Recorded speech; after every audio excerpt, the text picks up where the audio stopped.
দ্বিতীয় নম্বর সহিহ বুখারীর বর্ণনা 6478 নম্বর হাদিস, রাসূলের বিশিষ্ট সাহাবী হযরত আবু হুরায়রা রাদিয়াল্লাহু তাআলা আনহু বলেন, ক্বালা রাসূলুল্লাহ সাল্লাল্লাহু আলাইহি ওয়াসাল্লাম, ইন্নাল আবদা লা ইয়াতাকাল্লামু বিল কালিমাতি মিন রিদওয়ানিল্লাহি তাআলা।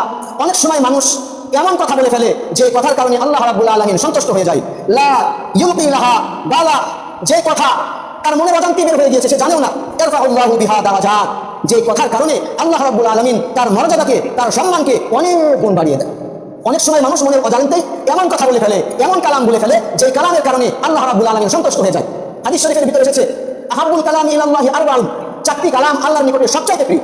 এক, সুবহানাল্লাহ; দুই, আলহামদুলিল্লাহ; তিন, লা ইলাহা ইল্লাল্লাহ; চার, আল্লাহু আকবার। এমন কোন কালাম বলেছে যে কালামের কারণে আল্লাহ রাব্বুল আলামিন সন্তুষ্ট হয়ে গিয়েছেন, তার টেরও পাই নাই। এরপরে অংশে আল্লাহ রাসূল বলেন, ওয়া ইন্নাল আবদা লা ইয়াতাকাল্লামু বিল কালিমা মিন সাখাতিল্লাহ। অনেক সময় মানুষ এমন কথা বলে ফেলে যে কথা বলার কারণে আল্লাহ রাব্বুল আলামিন অসন্তুষ্ট হয়ে যায়। লা ইউলকি লাহা বালা, ওই ব্যক্তি টেরও পায় না, জানতেও পারে না।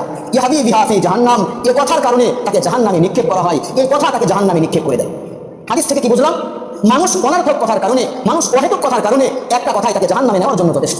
অনেক সময় মানুষ এমন কথা বলে যে কথার কারণে আল্লাহ রাব্বুল আলামিন সন্তুষ্ট হন এবং তার জন্য জান্নাত নির্ধারিত হয়ে যায়। আবার অনেক সময় মানুষ তার মনের অজান্তে এমন কথা বলে ফেলে যে কথা তাকে জাহান্নামে নিয়ে যাওয়ার জন্য যথেষ্ট। কত জাহান্নামে গভীরে নিয়ে যাবে।